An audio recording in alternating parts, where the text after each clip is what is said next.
the upcoming negotiations. Other questions relating to Ukraine? Mose? Mose Appelblad, Brussels Times. I would also like to go back to the video conference, Anita, you mentioned yesterday, Foreign Affairs Council, because I don't think there was any statement or conclusions, nor was there any press conference afterwards.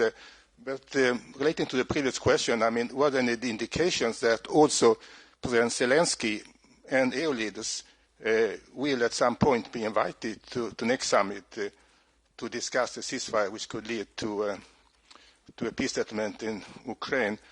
And another related question, I also noticed that on the agenda, the issue of the humanitarian situation in Gaza was also discussed. And I wonder, Anita, if you have any more to add about that, because last time we met, I mean, there were no figures about that. Keep this press room organized. We're speaking about Ukraine right now. Let's stay on Ukraine, and then we will open the floor to other topics. Anita. Mose, what were you saying on the first point on Ukraine? I believe the question was, following yesterday's VTC, whether there's a planning to have President Zilinski at the next Leaders' Summit. Look, yesterday I believe there was a discussion among ministers of foreign affairs. There are contacts ongoing with the Ukrainian counterparts at all times and at all stages. The meetings of tomorrow convened by Chancellor Merz include President Zilinski, so the contacts with him are constant, as well as with his administration. For the rest, it's not for us to speculate whether he will be invited to summits or not in the future. This has happened in the past, but you also have a competence of the Council in the sense, so not for us to say. Other questions on Ukraine? Jacob from remote, and then I return to the press room.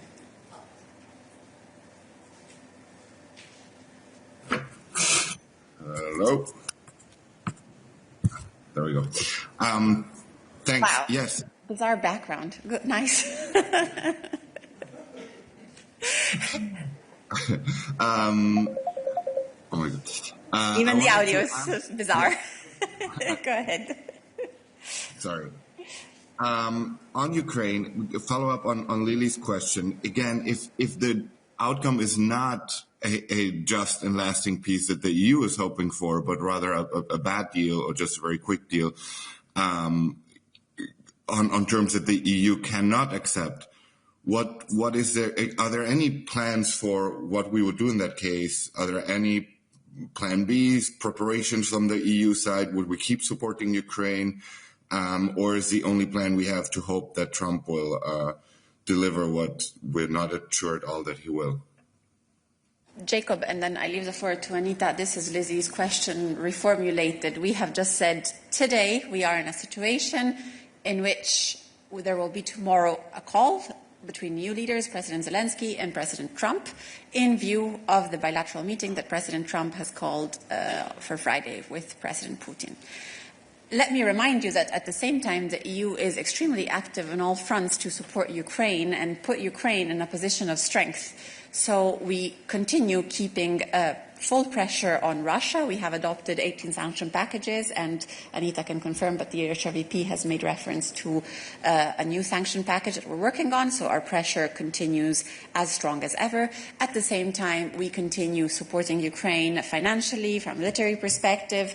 From a financial perspective, I can recall that just yesterday we have paid out 1.6 billion of windfall profits to Ukraine, and we're working on enabling Ukraine to resist to this aggression and being put in a strength position in these negotiations. So this is the activities we're carrying out. Then, of course, in this context, we speak with the other international partners and leaders, but at this stage, any consideration on a possible good or bad deal is simply premature and pure speculation. What we're doing now is reiterating our views on what a lasting peace for Ukraine should be, and that any decision on Ukraine can be taken with Ukraine at the table, and just reconfirming our support. Anita? Perfect, that's it. Questions on this? First row here.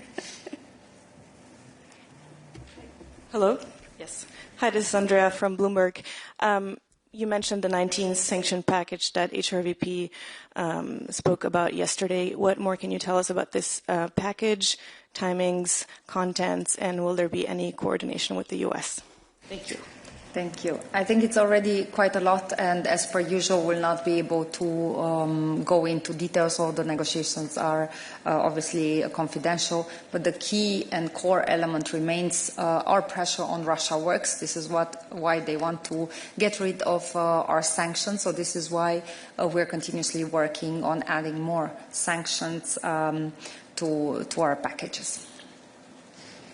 Other questions on Ukraine? Go ahead.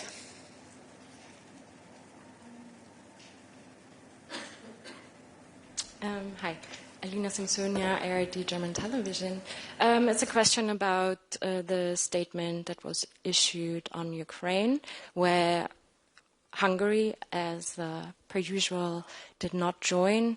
Is this something that is at this point anticipated and just common procedure, or was it still a surprise? So thank you for the question. It's nothing new. Also, it's nothing new that we need unity to be strong. And if we don't have this unity, there's only one party that will profit from this, and this is Russia. So this is why, beyond the statements, but throughout all our strands of work, the point was always made clear. We want peace. Ukraine wants peace. No one wants more peace than Ukraine.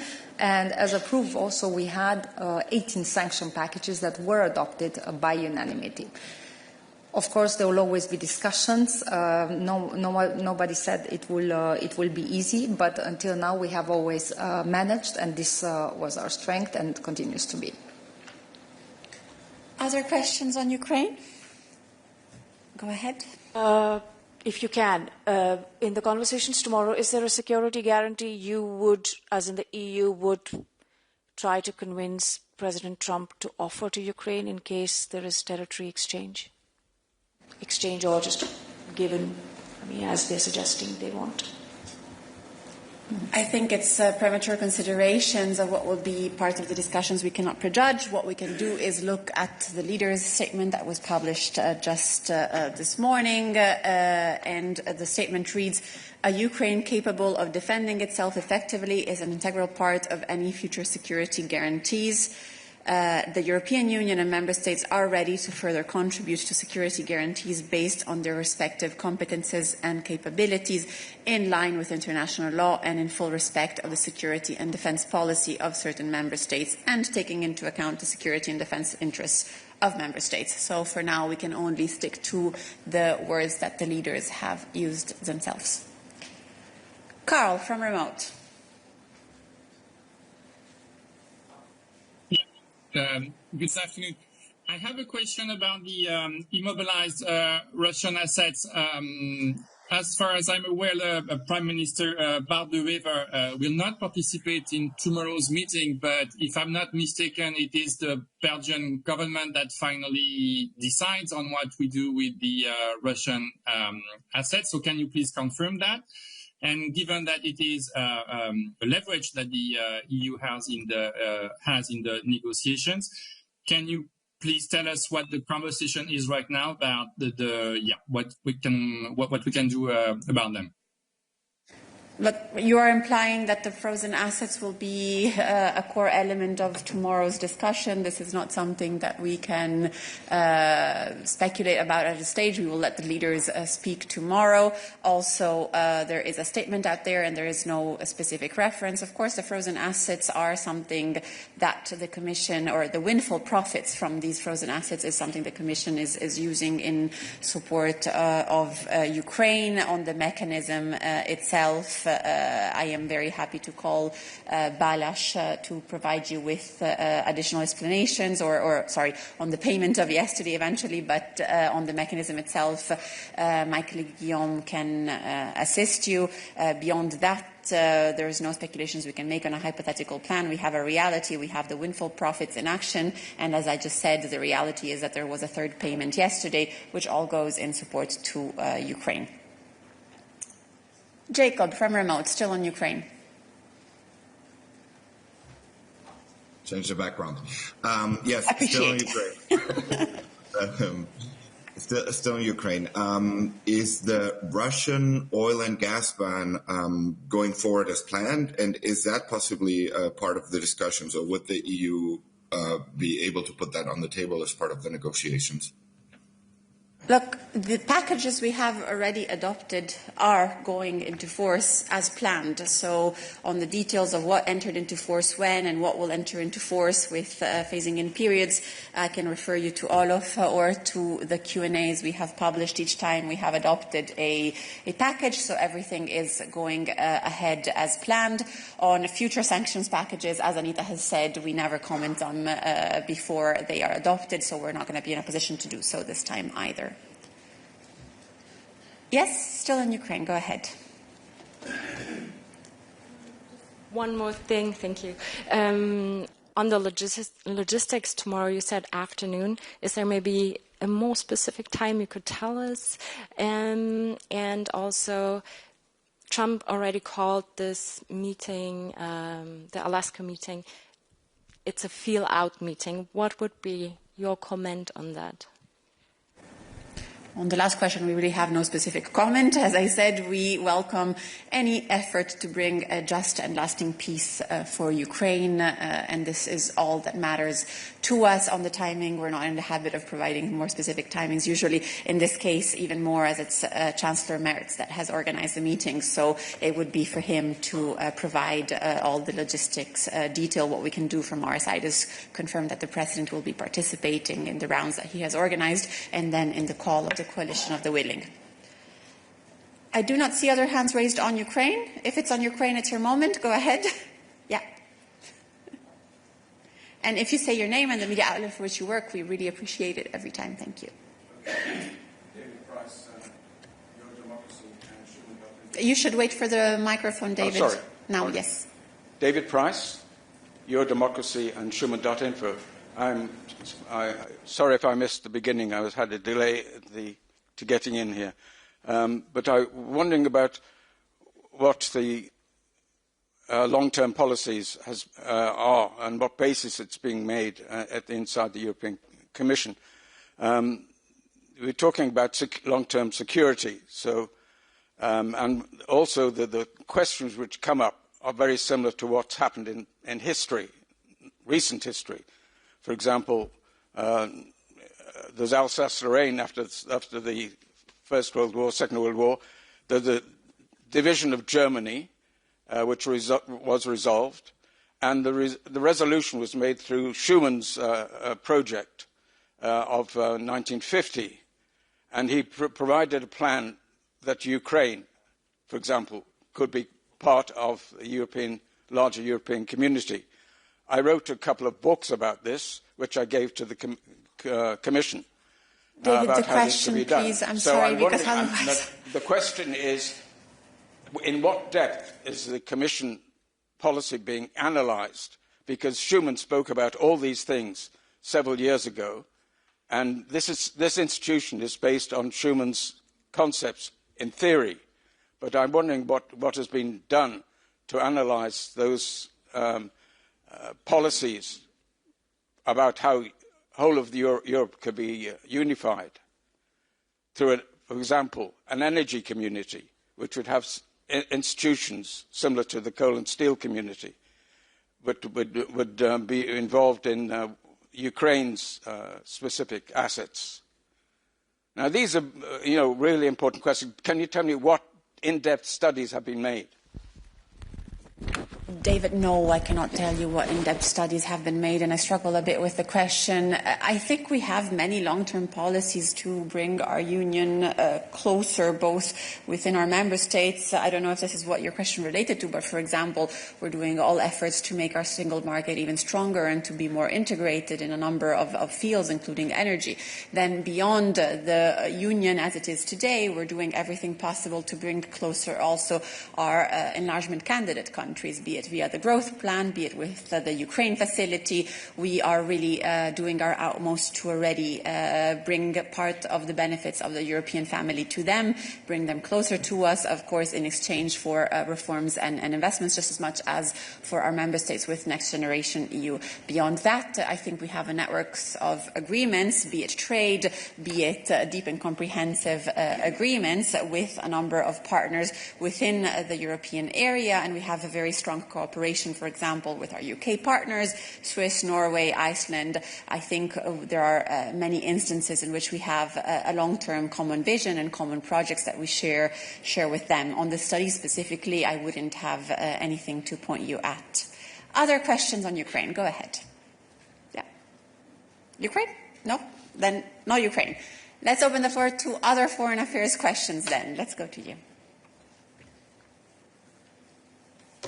Thank you. Razia Akoch, AFP News Agency. I have a question about Gaza because in the HRVP's comment, she mentioned that the ministers underlined a shared sense of urgency and the first priority was getting more aid into the Gaza Strip. So I just wanted to understand what the European Commission was doing, because it says we urge Israel to allow more trucks, but beyond the rhetoric of urgent, are there any phone calls? What pressure is the EU going to use to get more aid in? And I also wanted to know more about the discussion about, did it seem like ministers were going to move forward with other plans, just to have more of a sense of what happened, what was discussed in the meeting, because the statement is the usual lines about two-state solution and a ceasefire, etc.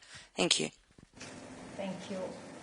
So in terms of the context and what was discussed, there was absolute consensus on the need of urgency, on the importance of getting the humanitarian aid in the Gaza Strip, but also in terms of the need to ensure that international NGOs that are facing administrative obstacles are let in and fully allowed. The same when it comes on the humanitarian aid, the airdrops as such that are only considered as a temporary solution, but this cannot be alone a solution that carries out the needs of the population. And of course the ceasefire, which is much needed to secure also the release of the remaining hostages, but also as a third element that you have mentioned, the negotiated two-state solution. It's an important point because for us as an EU position, the peace in the region entails a viable Palestinian authority. So this is on this one point. Then in terms of the progress made, this has also been something that has been discussed, that progress has been made compared to what it was there before, also as a result of the High Representative's efforts in her diplomatic outreach with the Israeli authorities. She's in constant touch with the Israeli authorities and the Minister of Foreign Affairs, and we're making the point on ensuring that Israel will implement all the commitments without further delay. So this is what I have in terms of the overall atmospherics and context and the diplomatic outreach. I don't know if Eva would have more on the practicalities on the humanitarian aid side. Indeed. Other questions on this for Anita? Go ahead.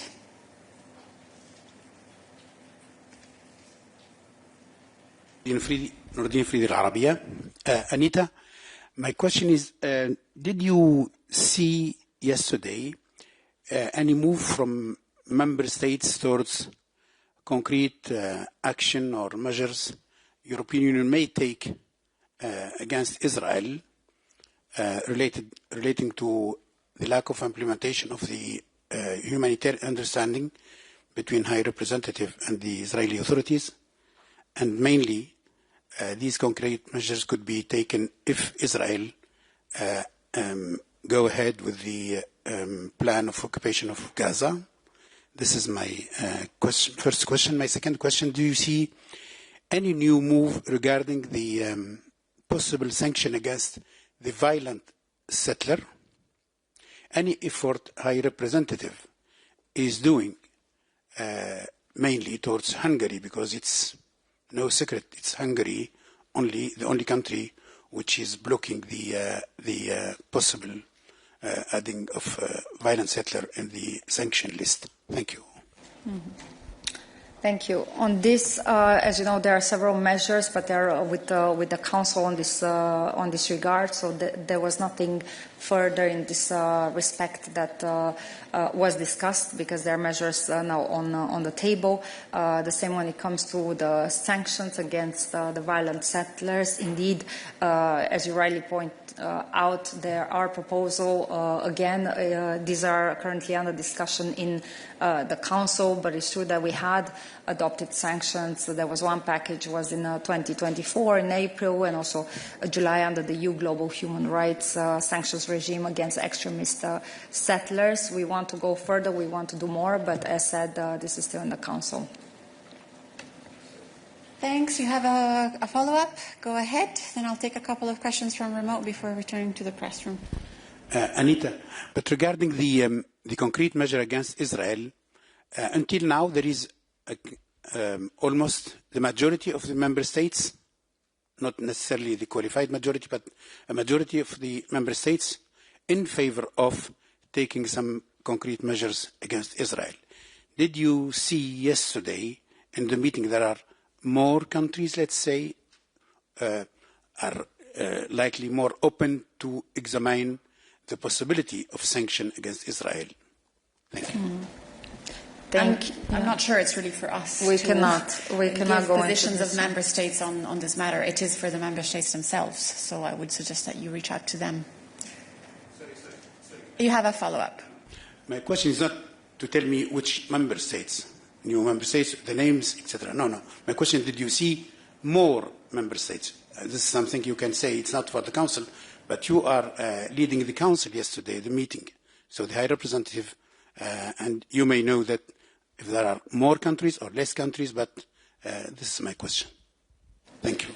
Thank you. So in terms of the main takeaways from yesterday's session, I have already pointed out on the three main elements in terms of the aid, in terms of the ceasefire and the two-state solution, but also on the continuous engagement with the Israeli authorities to ensure that this takes place. Now, apart from the proposals that we have already on the table, including on the sanctions that I have just mentioned, they're all with the Council, so there's nothing new further in this respect. Also, yesterday meeting was an extraordinary meeting, it was an informal FAC in this regard, so there was no further action to be taken apart from all the proposals that we have had so far. Thanks, Anita. Lisa from remote. Yeah. Yes, can you hear me? Yes, hi. Yeah, hi there. Anita, again, it's on Gaza and the meeting yesterday. Were actions including the partial suspension of the Israel-EU Trade Association Agreement discussed, do you know? Was the Horizon Europe issue discussed again? Was it revisited? Because a lot has happened since, I think, about 2 weeks ago when the European Commission put its proposal to the ambassadors. We've since had Chancellor Merz saying that military contributions to Israel will be suspended. The whole mood has changed. There is global outrage with what's going on in Gaza at the moment. So can you give us a sense of how that shifted and what the detail of that discussion was yesterday? Thank you. Lisa, again, Anita, free to add, but the reality where we stand is we have made a proposal, and the proposal is with the member states. It's for the member states to consider whether to adopt this proposal and how to bring it forward. So we cannot at this stage say more, less, etc. It is with the member states, and it is for them to adopt the proposal. This is where we are today. Anita? Yeah. Lisa, you have a follow-up. Yeah, so specifically at the last meeting when the ambassadors considered for the first time this proposal to suspend Israel from Horizon Europe, or part of Horizon Europe, Germany was the country that held out, along with, I think, 3 others. So will it be discussed at the meeting tomorrow between Ursula von der Leyen and Chancellor Merz? Thanks.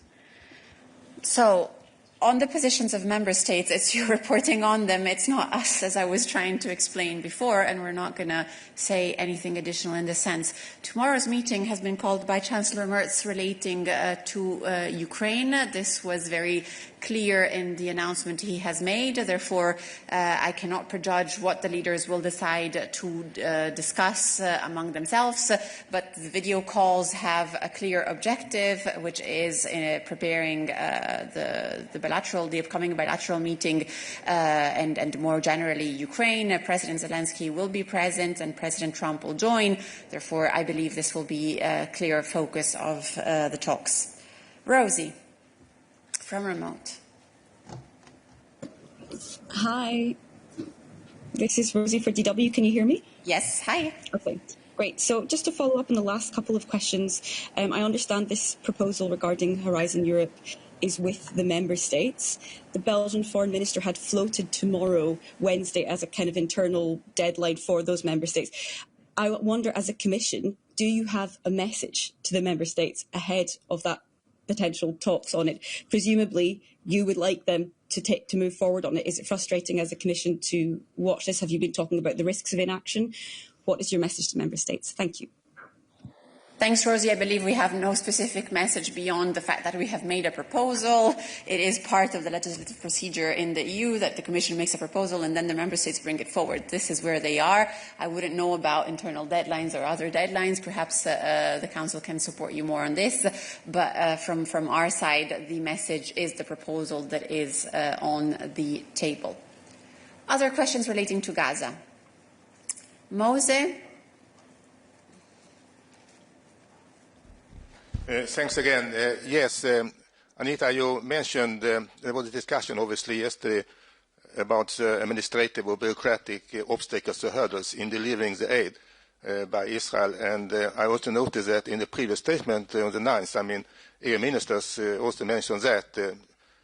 One example was the difficulties in registration of humanitarian aid organizations. But according to media, there are many other bureaucratic administrative problems in delivering the aid into Gaza and in those in need.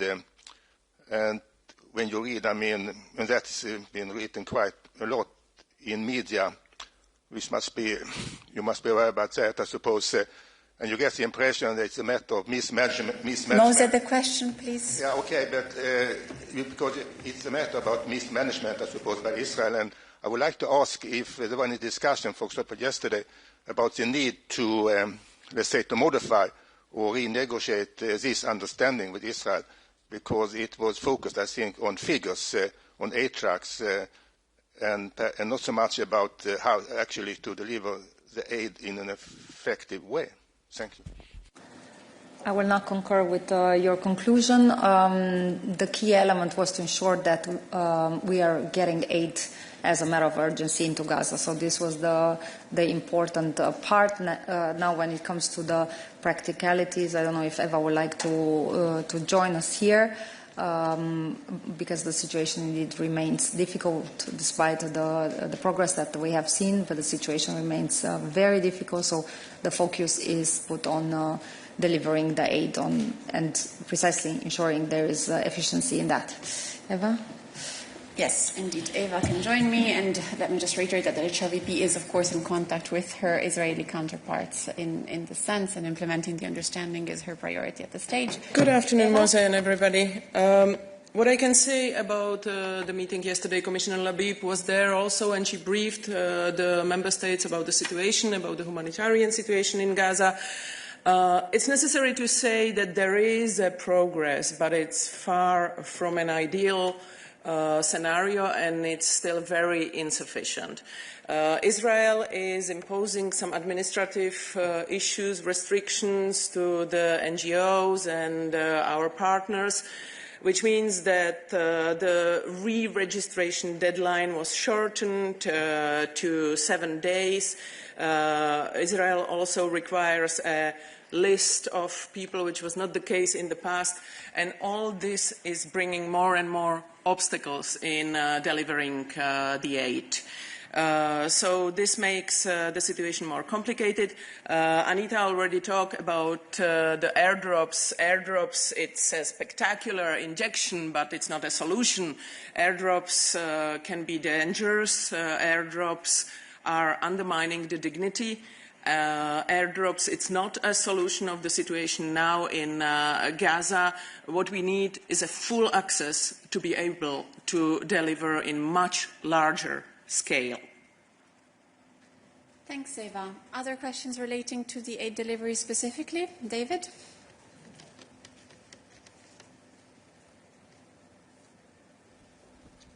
David Price, Your Democracy. Has any progress been made in controlling the or managing the situation where gangs are taking this aid, whether they're organized by Hamas or individual private gangs? We've talked about this some time ago, but this seems to be one of the major problems of controlling the actual delivery. Look, we can hardly control the situation in Gaza if we are not allowed to be there. Our people are in Jerusalem. DG ECHO, Director General, was in the region. He was not allowed to go to Gaza due to security reasons. So we can hardly say what is the situation on the spot. Obviously, we are engaged with Israeli authorities, and we try to explain to them our requests and the reasons why we need to be on the spot, because we work with our partners and we would like our partners to deliver the aid according to the standards of the international humanitarian law, but this is unfortunately not possible. So it's in the hands of the Israeli authorities. Other questions relating to aid deliveries to Gaza? Not the case. Other questions for Eva on the files she covers? Not the case either. Thank you, Eva. Other questions for us today? Yes, go ahead. Thank you. Kam Mustafa report. It's about the Armenia-Azerbaijan peace deal. In a joint statement after initiating in the White House peace deal between Armenia and Azerbaijan, in the joint statement of President Costa and von der Leyen, it was said that EU stands ready to invest in regional connectivity and full opening. I would like to know if there's a real plan behind this. Could you please elaborate on that? And also, will EU join to so-called TRIP in any capacity? Do you consider it complementary to the middle corridor in which EU invest and interested hugely? And do you consider it good possibility to attract Armenia to connectivity projects developed being developed in region, and till now it was outside of these projects? Thank you. Thanks. I don't know if my colleagues can add more. What I can do is recall that there was recently a meeting between President von der Leyen and the President of Armenia, where they have reached a political agreement on the text of the new partnership agenda. And this is, of course, a clear commitment to strengthening the ties between our union and Armenia. For what concerns connectivity, we are providing substantial financial and technical assistance to Armenia, for example, through the Global Gateway Strategy, and I'm sure that Guillaume can provide further details on this. So we expect investments from the EU to reach 2.5 billion euros for inclusion, growth, and connectivity in particular. We have a resilience growth plan that we have announced with Armenia, I believe, about a year ago. We have already provided assistance for leveraging investments, attracting more European companies to the territory.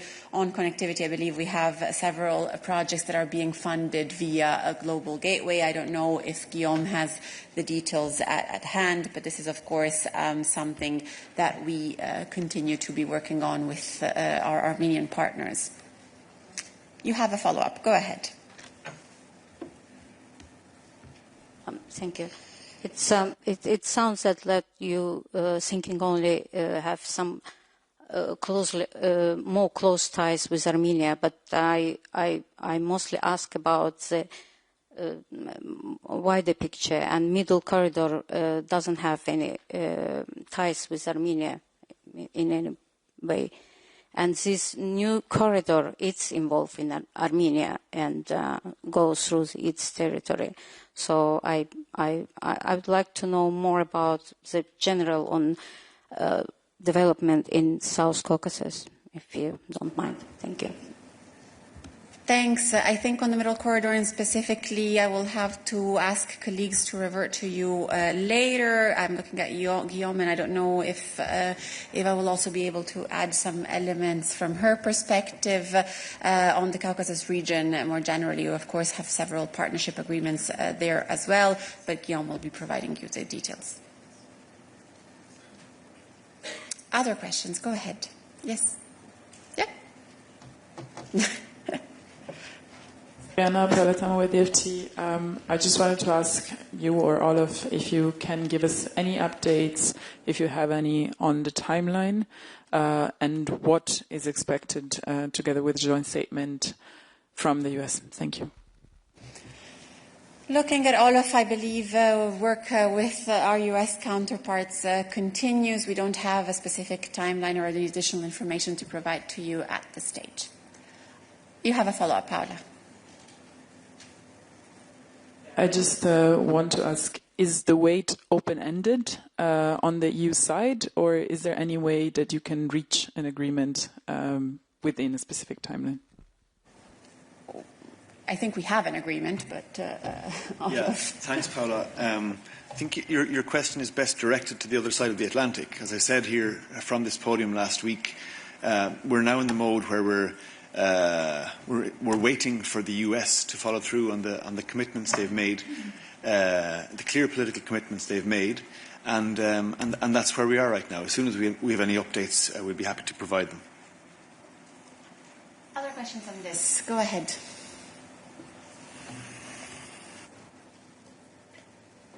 Thank you so much, Camille Yates, for Politico. As a follow-up to Paola's question, I'm wondering if your sense of the delay, because we understood that the joint statement was imminent and now not much is happening, is your understanding that what's happening this week regarding Ukraine is delaying any progress when it comes to the trade talks?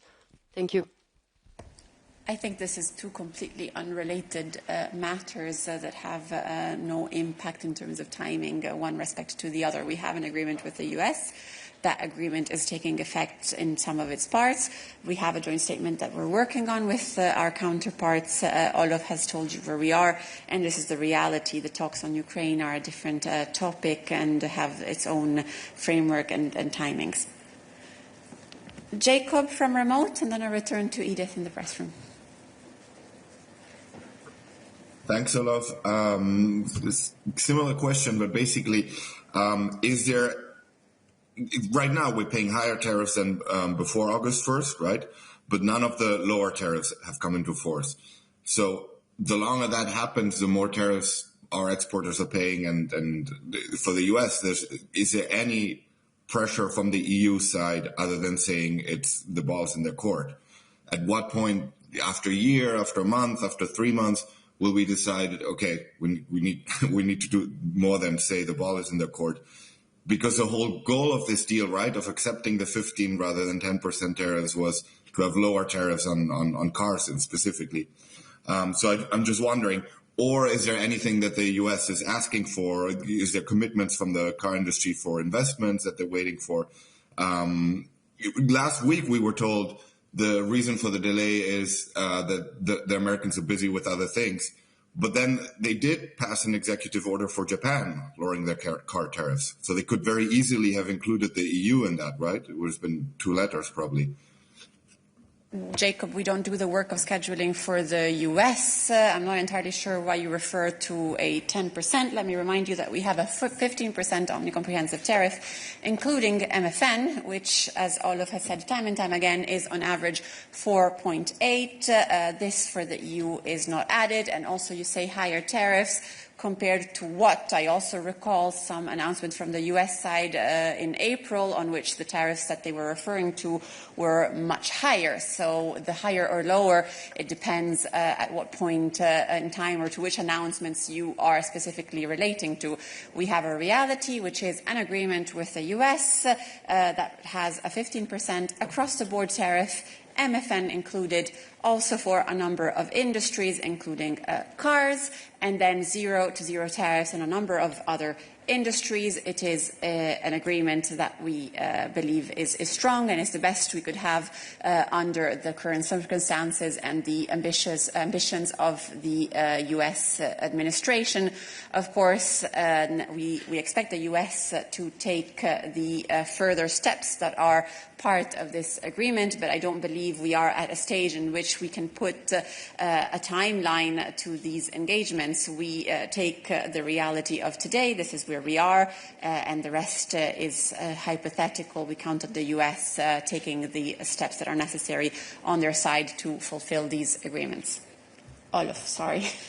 I have nothing to add to that. Beautiful, beautiful monologue, Ariana. Thank you. Sorry. Okay. Jacob, you have a follow-up. And then I had promised Edith. Yeah, what you said is completely wrong. It's not true that the tariffs were higher before. The tariffs were 10%, now they're 15%. You say the reality of the deal is that cars included. The reality is that right now they're not included. Cars right now are not included. So I don't know what reality you're referring to. The reality I'm seeing, the EU is currently paying 27.5% on tariffs and has been for what, 14 days now? Jacob, what is the question apart from your considerations? The question is, you're saying that this deal is in force. The reality is the deal is not in force. So what will the EU do for the deal, with the key component of the deal being the cars, to come into force? Is there at any moment any leverage that the EU has other than saying the ball is in the US's court? Thanks for your follow-up question, Jakob. We have nothing on substance to add. We have been very clear time and time again that the US has made a political commitment. You're talking specifically about cars. The commitment from the US is that the 15% across-the-board tariff will capture cars. We don't know precisely when that will happen. We know that it will happen. And I would also just point out that you said that these tariffs are being paid by EU exporters. No, they are not. They are being paid by US consumers. Ultimately, that's who picks up the bill. We've been very clear from the get-go in this saga involving tariffs that we believe tariffs are taxes, that they don't do any good. They harm the global economy. They put additional pressure on both sides of the Atlantic. That remains our view. Nonetheless, we have worked extremely hard to try and extract the best possible outcomes for the European Union in this very challenging scenario. And I remind you as well that in parallel to the work we've been doing to make the best of this challenging scenario, we are signing trade deals with partners around the world which will improve our competitiveness, open up new export opportunities and give us substantial ways to offset any damage that such tariffs may do. Second of all, we are taking strong action to remove the barriers within our own internal market. And the clear evidence, the clear economic evidence shows that if we were to remove those tariffs that prevent the single market from being all it can be in terms of trade, in terms of financial services, in terms of freedom of movement, workers, etc., that it would vastly outstrip any loss to our economy from potential tariffs now or in the future. So all that work is happening. It will continue to happen. We look forward to the US implementing its political commitment, and we will take the work from there. We have about 15 minutes left together. I have a number of hands raised from remote and in the press room. Jacob, it's the third question you're asking. I would ask you to keep it very short, and then after this one I will ask you to pick it up bilaterally with Olaf, because I think it's fair for colleagues to be given the floor as well. Jacob. Sure. Basically, are you saying this deal is good even if the U.S. does not fulfill the part of the 27.5% on cars going down to 15%? Because U.S. consumers are paying the tariffs anyway, so this deal is good for the EU also if the U.S. does not deliver on the cars? Thanks for your last question, Jakob. At no point have I said that this is a good deal, quote unquote, for the EU.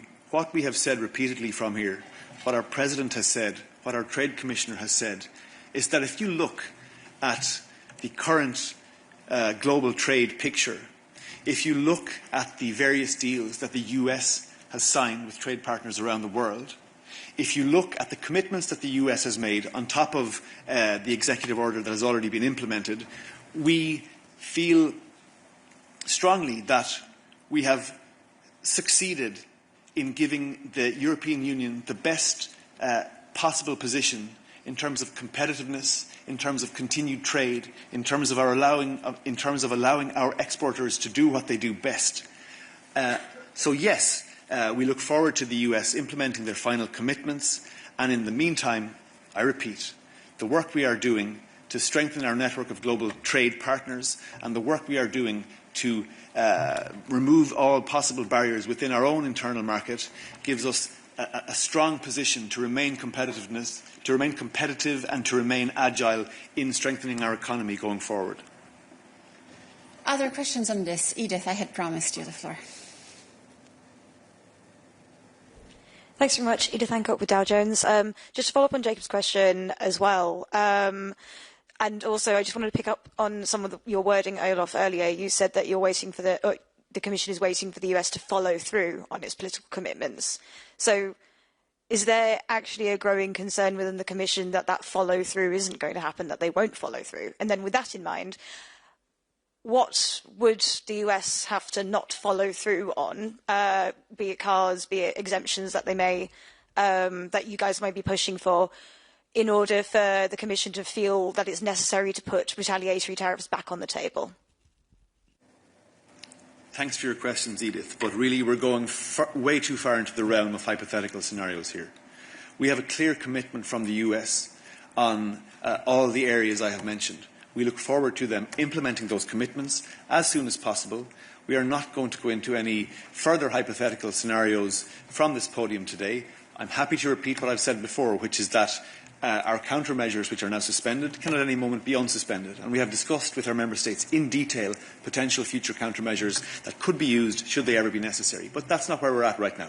Right now we're waiting for the US to implement its commitments. We're working with them to finalise the joint statement, and we are close to doing so. We just need to get the final details organised. And when we have that work done, we'll look at the picture then and take it from there. Other questions on this? Yes, go ahead. So we can also take it up bilaterally if this is not the right time, but tensions between the US and India have surfaced. Does that encourage the EU to push forward with its own agreement with India? And if you have sort of any updates on that agreement going forward?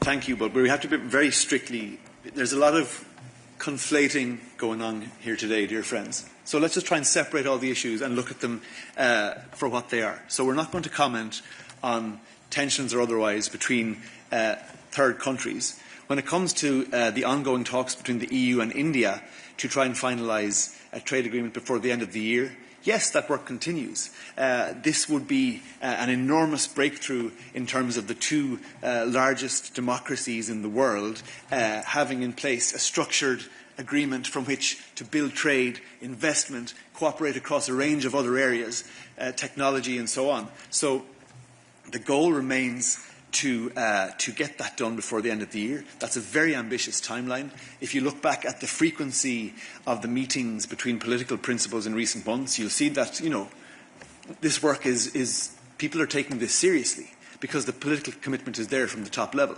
And so, we're in August now. Things are a little quieter. But I mean, from September onwards, you will see that this will ramp up to the same frequency again, with the same end goal in mind. So that's all I can say for now. We look forward to that work continuing, and we are ambitious in our hopes that we can get something done before the year is out. I see 2 hands raised from remote. Carl, and then Lisa. Yeah. Question about diversification, since it is seen as a priority in the new trade context. Can Olaf update us on the Mercosur agreement? We were expecting a formal proposal from the Commission in late June already. So do you have a new timeline? And could the Commission make this proposal in August when things are more quiet, as you said, or do you think it will be later in the fall? Carl, actually, this is a question that we answered last week. I don't know if Olaf wants to give the gist of it again, but otherwise, since we really have 5 minutes left together, I would ask you to check what Olaf had said on Thursday, I believe, on this matter. Lisa. Thank you very much again. Olaf, I had one question for you on the US side, but I think you've answered it. I was going to ask, has the actual joint statement been finalised or not yet? I was just looking for the status of that, but you've just said you're working with them to finalise the joint statement.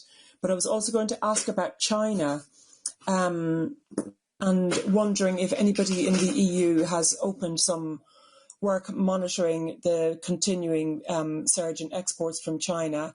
I noticed yesterday in China that the government there is talking about how, the EU is under pressure and the tariffs that the US has imposed, which are 30%, are having an impact on its economy, and they were talking about an increased diversification of trade to the EU.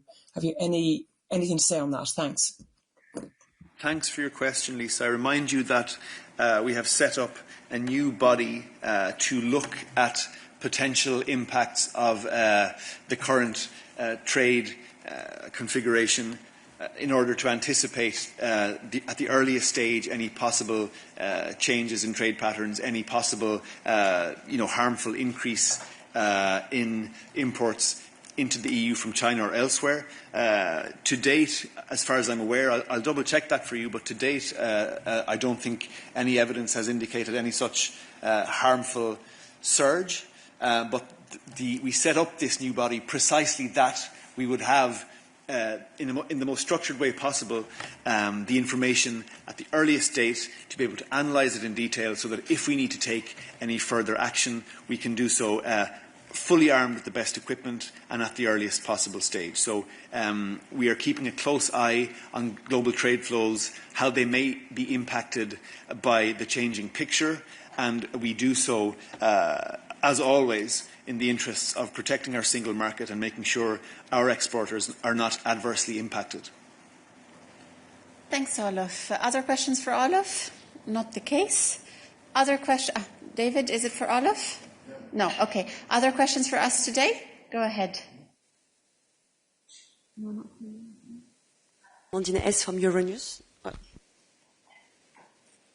Yeah, it was working. I have a question on the Stop Destroying Video Games Citizen Initiative. So if I'm not mistaken, the verification process was scheduled yesterday. So did it take place? What was decided? And maybe it's too early, but is the Commission planning to pass legislation to prohibit video games makers to kill their games, basically? Thank you. Looking at colleagues, I'm not sure if it's you. I actually have responsibility for citizens' initiatives as well, believe it or not. I'm not familiar with the precise details of this, so I'll have to check and come back to you in the afternoon if that's okay. Okay, unless Leah has anything to add from her side, I'm looking at her.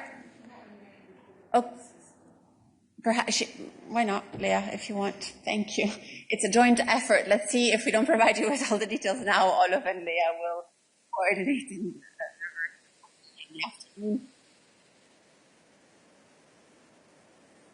Yes. So yes, indeed, I think I'm not aware if any decision has been taken yet, but just maybe to recall the process on how those who launch the initiative can receive an answer.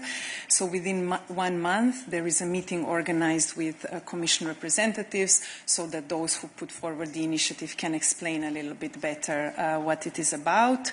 And then within 3 months, there is actually also an opportunity to present the initiative at a public hearing at the European Parliament. And then I think the last step is then within 6 months that the Commission will say which action, if any, it proposes in response to the initiative. And as you mentioned, a response could be putting forward a legislative proposal. But I think, you know, we are still quite far from that. Thanks. Is there a question on this? No, but is there a question for Leah? Okay, let's go ahead then. Thanks.